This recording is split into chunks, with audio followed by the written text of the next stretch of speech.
طبعا شارك اليزيديين في دورات الانتخابات السابقة 3 دورات حصلت، وحازوا على مقاعد انتخابية، ومع ذلك فإن مسألة الترشيح والتصويت تبقى مسألة قابلة للجدل.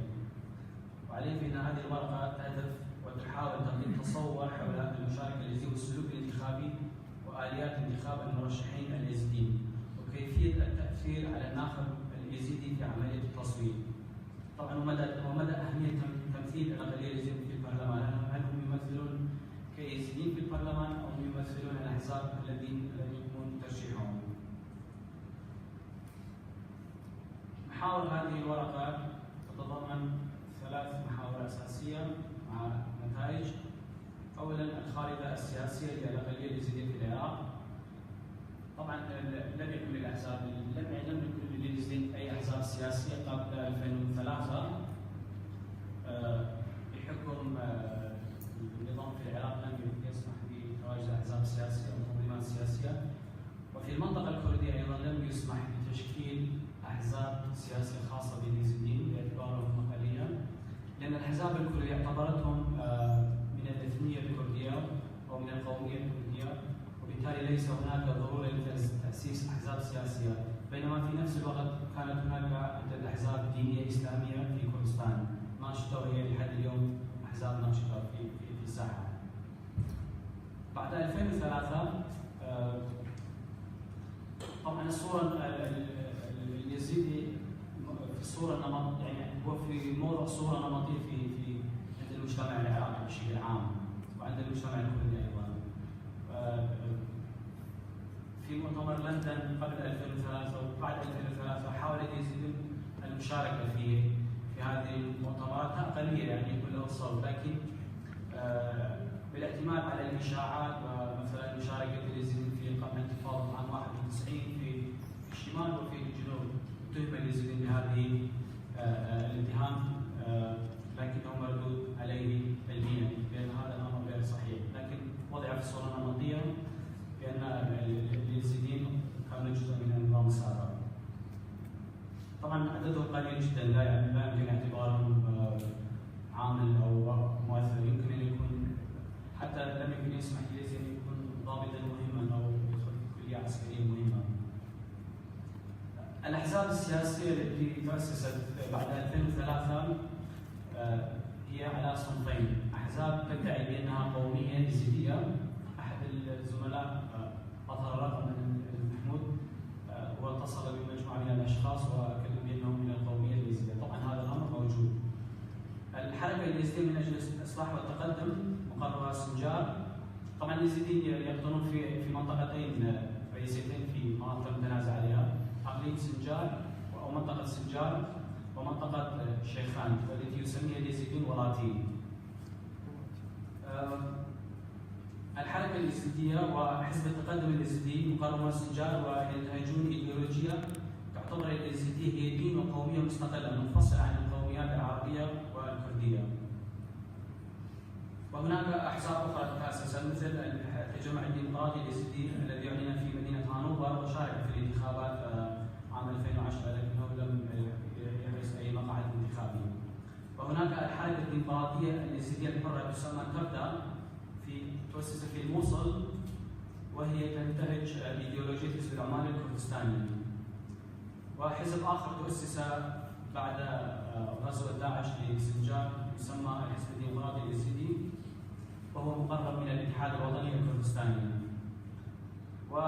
ومنذ عام 1991 لحد اليوم في منطقه باكان كما تعرفون، يعني اقليم كردستان ايضا مقسم بين فصيلين كبيرين او حزبين كبيرين، يعني المنطقه السليمانيه وكركوك، والمناطق المتنازعه اللي تابعه يعني للمنطقه السليمانيه تعتبر منطقه نفوذ الاتحاد الوطني الكردستاني، بينما منطقه سنجار السهل العينوان هذه تعتبر منطقه نفوذ الحزب الديمقراطي الكردستاني، وهو قد يكون متفقا بينهم في تقسيمها. لذلك فمركز لالش في مدينه دروب له عده فروع، كان له عده فروع قبل غزوه داعش. الان كما تعرفون داعش انتهت، لكن المناطق المتنازع عليها لم ترجع الى العهد اللي كانت يسيطر عليها امنيا الاحزاب الكرديه، وهي مركز الآلي وهو مركز أيضا مؤثر. هذا بالنسبة للخريطة السياسية للأقلية اليزيدية في العراق. المحور الثاني هو الانتخابات العراقية بين هيمنة الأحزاب الكبيرة والخيارات الذاتية. يعني نعرف البرلمان العراقي المؤسسات التشريعية والتنفيذية تنقسم بشكل رئيسي بين الشيعة والسنة والأكراد. هذه الأحزاب المسيطرة يمكن وصفها بالمفهوم العلمي بالقوى الناعمة، لأنها تسيطر أو تهيمن على الفئات الاجتماعية عن طريق مؤسسات تنظيمية وأمنية والوسائل الإعلامية والمصالح الاقتصادية، حيث ربطت نفسها من خلال تلك المؤسسات بمختلف فئات المجتمع، وبالتالي تسهل السيطرة عليهم والمسير بهم كما تشاء، والحصول على الولاءات الشخصية التي يتم نسجها عبر استخدام تلك المؤسسات القائمة. وطبعا يساعد على كل ذلك ممارسات أو أساليب المحسوبية والزبائنية، سياسة العصا والجزرة،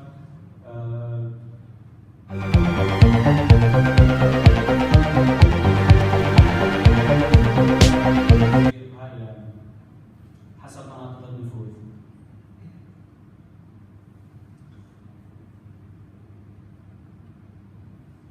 منذ 2003 لحد 2014 المناطق التي ذكرت اللي هي المناطق المتنازع عليها كانت خاضعة للحزب الديمقراطي الكردستاني، وبالتالي فإن تأثير هذا الحزب على الناخب والمرشح اليزيدي كان العامل الحاسم في المشاركة الانتخابية، حيث إن هذه الأحزاب تختار المرشحين طبعا وفق اتجاهاتها السياسية وتحالفاتها السياسية. مثلا أحيانا الحزب الديمقراطي الكردستاني يتحالف مع الرابطة الإسلامية واللي هم مواجهة للإخوان المسلمين، واليزيدي اللي منضم أو مرشح الحزب الديمقراطي الكردستاني ضمن قائمة مع الاتحاد الإسلامي هو مضطر للتصويت بهذه القائمة، وهو يعني شيء قابل للجدل.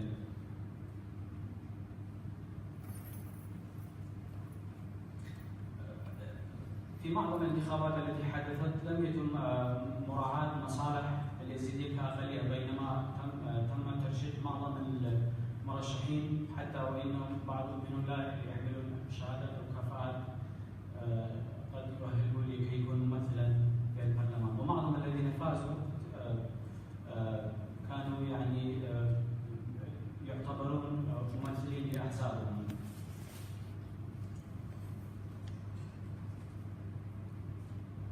كسبا للوقت انا تطرقت كثيرا على عمليات السيطره مثل ما تعرفون عن الاحزاب الايديولوجيه. انا لا اعرف حكايات التنظيم الاحزاب الموجوده في وسط وجنوب العراق، لكن كما انا اعرف ان الاحزاب في المنطقه الكرديه احزاب ذات طابع شمولي من ناحيه التنظيميه، يعني هياكل وطريقه تنظيم هذه الاحزاب مبنيه على اساس الاحزاب الشيوعيه، وغالبيتها مفاهيميا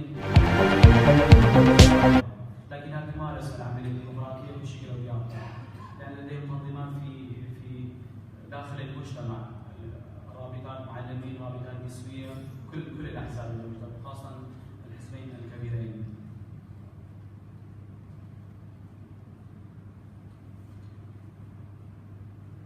ممكن اخذ بعض الامثله.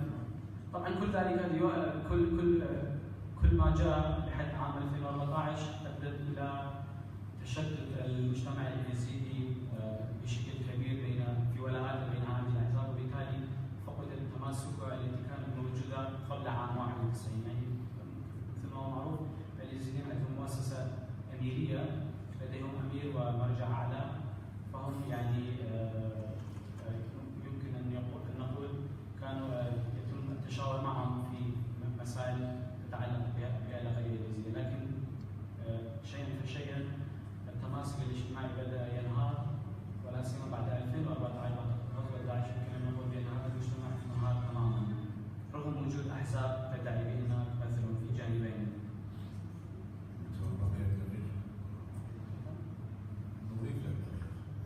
اوكي تمام، راح اخذ بشكل سريع. منذ 2005 أجريت الانتخابات فاز الحركة اليزيدية بمقعد قبل تحديد مقعد الكوتا، وبعد ذلك الدستور العراقي خصص المقاعد الكوتا للأقليات من ضمن اليزيديين والشرق والصابئة والمسيحيين، فخصص مقعد واحد لليزيديين، مع العلم ان اليزيديين يدعون بان عددهم يتجاوز ال 500، وبالفعل في انتخابات 2010 فاز حوالي 7 يزيديين في المقاعد البرلمانيه، فهذا مؤشر على ان نسبتهم السكانيه اكثر مما يعني يستحقون اكثر من مقعد، ولكن لم يحصل التصويت. 3 مرات ممثلين يزيديين مستقلين قدموا المطالبه بزياده المقاعد الكوتا، لكن لم يسمح لهم او لم يمنحهم هذه المقاعد. المحور الثالث بشكل مختصر، طبعا آليات التأثير كثيرة جدا مثل ما ذكرت، المحسوبية والزبائنية، لكن وسائل الإعلام يعني هذه الأحزاب في العراق يعني شيء مختلف قد لا تجده في الدول الأخرى، يعني كل حزب لديه محطات تلفزيونية ووسائل إعلامية خاصة به مثل امبراطوريات إعلامية، وفي حالة رغبتهم في تحقيق شيء ما كل هذه المحطات الإعلامية تنسق مع بعضها البعض وتبث ما تطالبه وتؤثر على الناس. وطبعا الخطاب المؤثر في المنطقة الكردية وحتى في مناطق المتنازع عليها هو خطاب قومي. خلاصة القول، رغم ان الموضوع شوي واسع يعني يحتاج الى تقديم كثير من الارقام وعمليات التزوير تناولته في الورقه بالتفصيل، لكن الوقت لا يسمح لنا بتداوله هنا. بشكل عام يعني معظم اليزيديين متنازعين، وفي انتخابات عام 2014 رشح الحزبين الكردين حوالي 73 مرشح يزيدي، فلم يفوز اي مرشح باستثناء السيده فازت بمقعد الكوتا النسويه، وانما لم تفز باصوات اليزيد، يعني حوالي 4500 صوت حصل، لكن كوتا النساء ساعدتها بالفوز بالمقعد. وهذه العمليه تعيد انتاجها بشكل مستمر، وحسب مقابلاتي مع اليزيديين فانهم غير متفائلين بالدوره القادمه بانهم سيحصلون على المقاعد التي يرغبون ان يحصلون عليها، لان عدد المرشحين الان ايضا تجاوز 53 مرشح، مع العلم ان النظام الانتخابي المعمول لا يسمح لهم بالوصول حوالي 5 إلى 7 أو 8 ليس اكثر.